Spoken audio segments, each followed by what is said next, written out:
On Monday, February 3rd, I drove to the Missouri State Capitol in Jefferson City from St. Louis.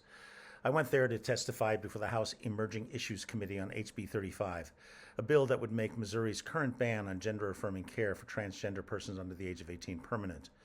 Current law has sunset provisions that would allow such care to resume in the coming years.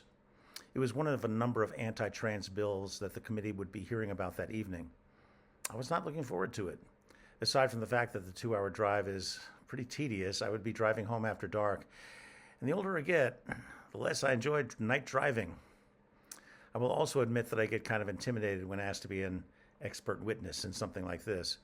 Whatever imposter syndrome still festers deep inside of me after 4 decades as a physician tends to well up at times like this.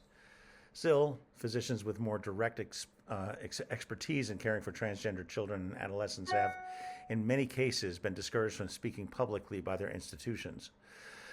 So, retired doc that I am, I was the guy. The hearing rooms in the basement of the Missouri State Capitol are rather small and spare. This hearing would be held in House Hearing Room 7, which has 3 arced tiers of desks for the representatives, 1 small desk and 2 chairs facing it for the witnesses, and room for about 50 spectators behind. I was sought out by PROMO, Missouri statewide LGBTQ civil rights organization, to give testimony. Since I was one of the expert witnesses, I was allotted 5 minutes to give testimony, followed by about 10 minutes of questioning from the committee members. I would also be the first to testify against the bill. When I got to the Capitol about a half hour before the scheduled start of the committee meeting, I was happy to see that I was not the only one who would be speaking out. In fact, before the hearing had even started, about 100 people had signed up to testify against the various bills, whereas only 4 witnesses were there to testify in favor of HB 35. There were, in fact, so many people there in opposition to the bills that a second hearing room had to be designated as an overflow room where the live testimony could be watched on video.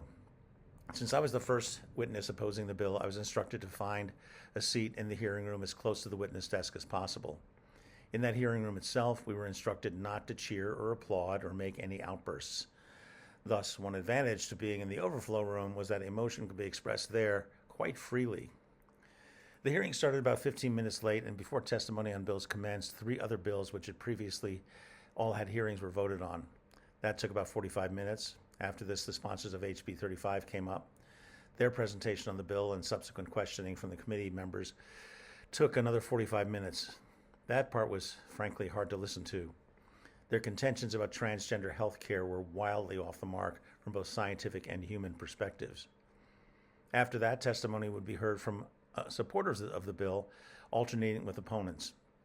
The first expert who spoke in favor of it was Jamie Reed, the self-styled whistleblower who had previously worked at the Washington University Transgender Center and now opposes gender-affirming care.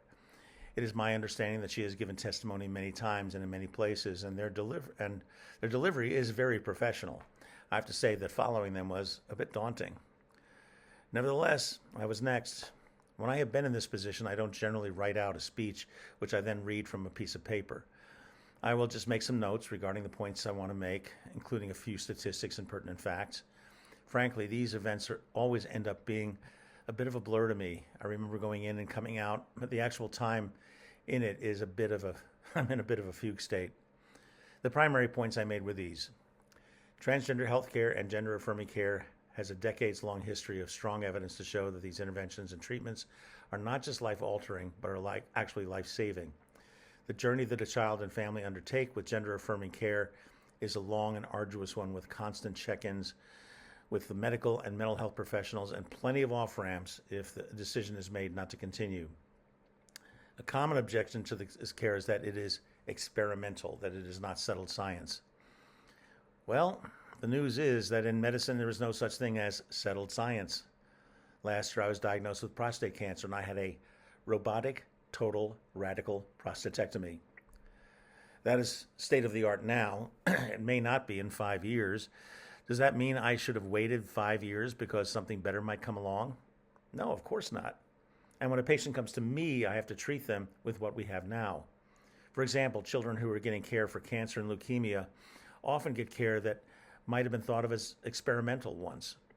If this legislature has not seen fit to create laws telling these families they can't get this treatment in this state, can you imagine how frustrating and infuriating it would be for a parent of a child with leukemia to be told that they can't get life-saving care because a law says that it is experimental. I also told the committee that I identified as a cisgender white male, gay white male. I don't personally know what it's like to be transgender. I've always felt that the body I'm in is appropriate for the gender I am. So on some gut level, I don't get what it means to be transgender.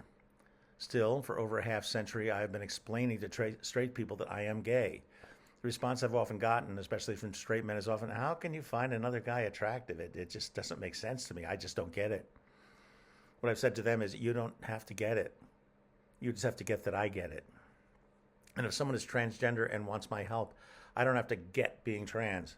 I just have to get that this person gets it, and it is my job to do what I can to help them feel whole.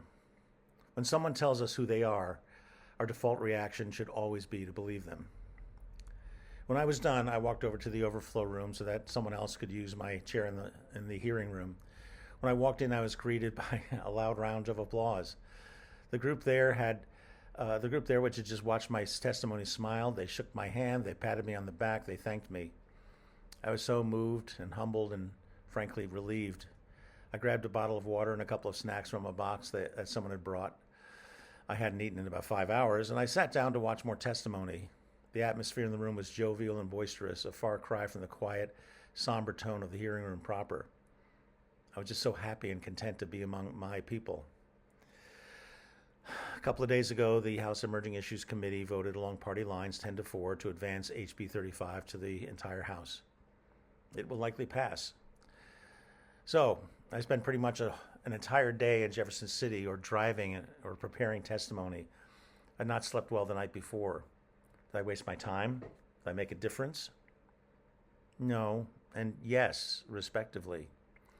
I might not have changed any votes on the committee, but maybe I planted a seed. I think that's true of anyone who's testified that day. Even though I was there as an expert, there were so many other people there whose testimony was much more important than mine, whose lived experience as transgender human beings was so powerful and could not be ignored. That may not have changed any votes on this bill, but we're all on record now, and someday perhaps this testimony will sway hearts and minds. And being there for this testimony made a difference to me and made a difference in me. Walking into that overflow room, hearing that applause, seeing those smiles, gave me proof on a gut level that I'm not alone, that I'm part of a strong, committed, compassionate community. That can be so easy to forget these days. As the Scarecrow once said, "So what have you learned, Dorothy?"